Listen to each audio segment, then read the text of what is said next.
The Viking Age is framed in legend, a chronicle of longships, exploration, and mythic warriors. We are told of the glorious dead, those who fell in battle and were ushered into the feasting halls of Valhalla. But glory is expensive, and when the warrior fell, his debt was not extinguished. It was merely transferred. The currency of this debt was the child left behind. The fate of these children, whether the child of the Norse victor or the Gaelic vanquished, was not a matter of choice. It was a forensic calculation of chattel, kinship, and cold, hard law. The price of defeat, enslavement, and the silent record. History tends to romanticize the raids, focusing on the plunder of silver and the burning of monasteries. It is a cleaner narrative than what lies beneath the surface. What happened when the fighting stopped and the smoke cleared? The Irish annals, documents like the Annals of Ulster, written by the very monks who witnessed the violence, offer a chilling counterpoint to the sagas. They are ledgers of pain. In 821, a raid near Dublin recorded that the Norse raiders carried off a great number of women into captivity. Notice the specificity. Not men, not warriors, but women. Later, in 951 in the Irish Midlands, a massive capture is logged. 3,000 men or more were taken captive, and a great spoil of cattle and horses and gold and silver. 3,000 people roped together, marched to ships. The sheer scale transforms the violence from an act of war into an industrial enterprise. But even these numbers gloss over the most vulnerable. What became of the 10-year-old child whose father died defending the village? They were swept into the lowest stratum of Norse society. The thrall's Old Norse, trail. The word is the literal origin of the English word, be held in someone's power.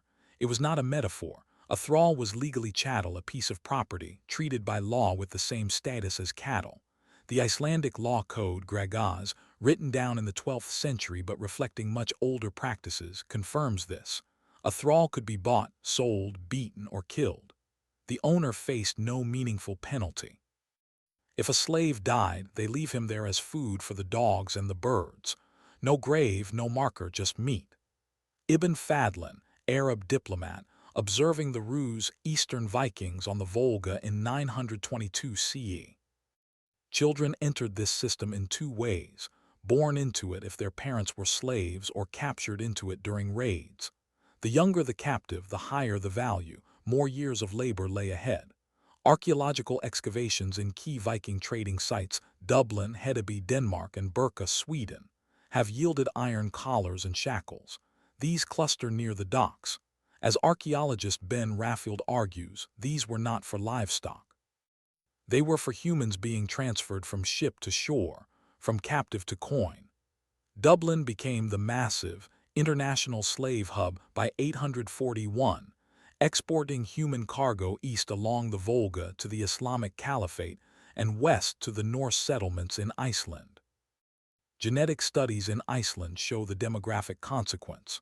A 2016 study tracing the DNA of modern Icelanders found that 2/3 of the island's founding female population had Gaelic, Irish, or Scottish origins, while 2/3 of the males were Nordic. Norse men took Gaelic women. Their children were born into a brutal split identity, half enslaved by heritage, half free by birth.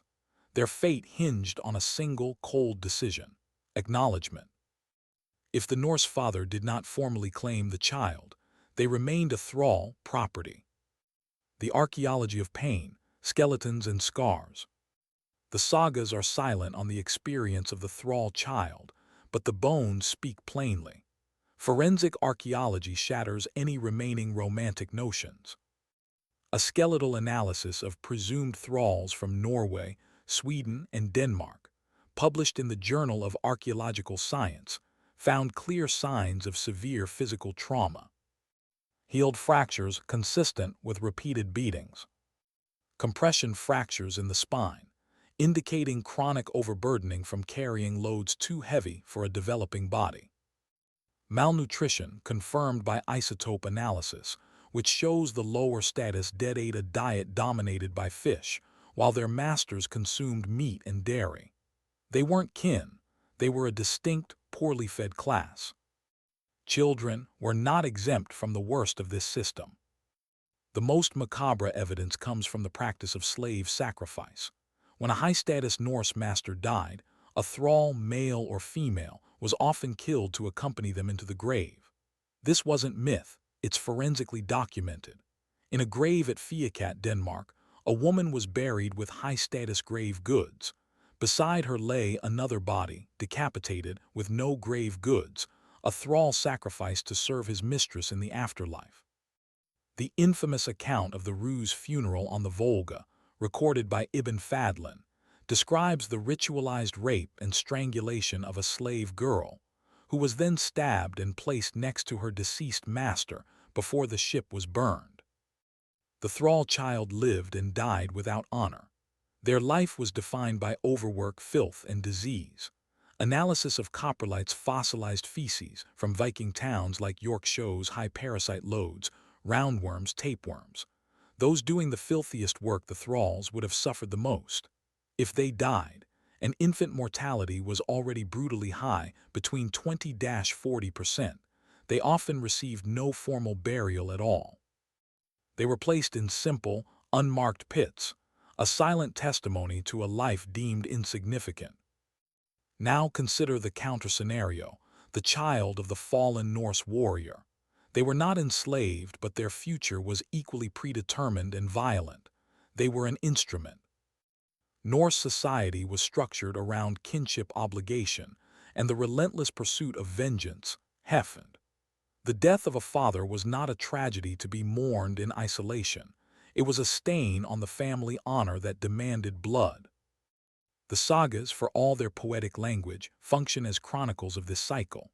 Laxdæla's saga tells of Gudrun Osvifisdottir, a powerful widow whose husband was murdered. She didn't mourn in silence. She showed her 12-year-old son Bali Balasan his father's bloody, torn clothes. The message was clear.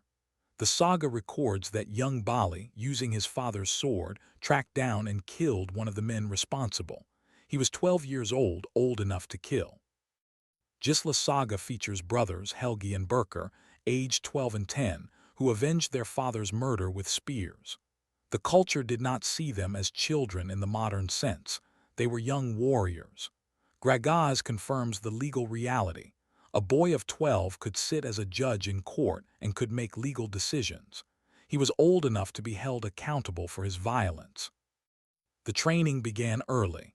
Archaeological finds from Dublin to Russia have recovered miniature weapons, small wooden swords, toy spears.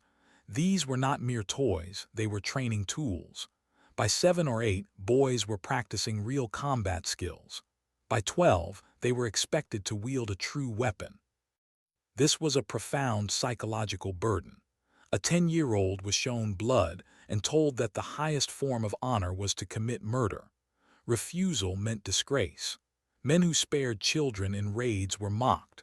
One was nicknamed Barnacarl, children's man, a mark of abnormality in a society where ruthlessness was the expected default. The violence was cyclical. Bali killed his father's avenger. That man, in turn, likely had sons who were now indoctrinated to seek revenge against Bali. Death begets revenge. Revenge begets counter-revenge. The child of the fallen warrior was not allowed to choose their own path. They were pushed into violence by cultural demand and the crushing social pressure that deemed inaction cowardly. The children of the Viking Age, whether enslaved property or weaponized instruments, were the collateral of expansion. The sagas celebrate the stories of those who survived, killed, and achieved fame, like Bali Balasan, who went on to join the Varangian Guard in Constantinople. They were the statistical outliers. The vast majority were not remembered. Multiply the documented raids in Ireland, the thousands of captives, the countless warriors who fell, across 2 centuries of Viking expansion in Britain, France, and the Baltic. The number of affected children reaches the tens of thousands. The archaeology gives us their only eulogy. The healed fractures, the signs of malnutrition, the unmarked graves, the shackles at the docks, and the tiny swords in the dirt. These are the children the sagas refuse to name, the ones who died without a stone or a story. They were real, and their pain was the hidden, silent cost of the entire Viking Age. They survived, if they survived at all, broken and hardened, having been taught only one lesson: that life was not a triumph, but a continuation of the sentence.